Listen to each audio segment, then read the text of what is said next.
நம்ம உடம்பை பற்றி ஒரு அதிசயமான உண்மை தெரியுமா? நம்ம இதயம் ஒரு நாளுக்கு சுமார் 1,00,000 தடவை துடிக்கிறது. அது நின்றுட்டா சில நிமிடங்களில் நம்ம வாழ்க்கையே முடிஞ்சிரும். இன்னொரு அதிசயம் நம்ம மூளை. அது ஒரு நாளில் ஆயிரக்கணக்கான தகவல்களை ப்ராசஸ் பண்ணுது. நம்ம நினைப்பதையும் நம்ம செய்கிறதையும் எல்லாத்தையும் கட்டுப்படுத்துது. ஆனால் இந்த இதயமும் இந்த மூளையும் யாரோ ஒருவர் கண்ட்ரோல் பண்ணிக்கிட்டே இருக்கிறார். அவர் யார் தெரியுமா? அல்லாஹ்.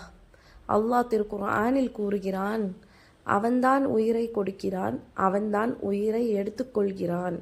நாம் நினைக்கிறோம் நான் வாழ்கிறேன், நான் கண்ட்ரோலில் இருக்கேன். ஆனால் ஒரு நிமிஷம் இதயம் நின்றுட்டா நம்மால் எதுவும் செய்ய முடியாது. நபிகள் நாயகம் ஸல்லல்லாஹு அலைஹி வஸல்லம் சொன்னார்கள், மனிதனுடைய இதயமும் மனமும் அல்லாஹ்வின் கட்டுப்பாட்டில் இருக்கிறது.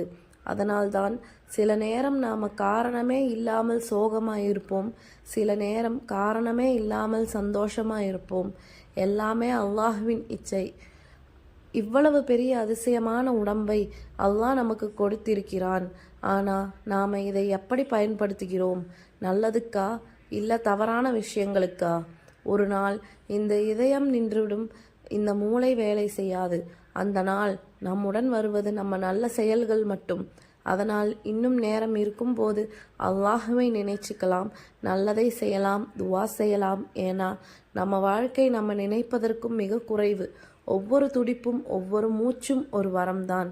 அல்ஹம்துலில்லாஹ் சொல்லுங்க, சப்ஸ்கிரைப் பண்ணுங்க. அஸ்ஸலாமு அலைக்கும் வரஹ்மத்துல்லாஹி வபரகாத்துஹு.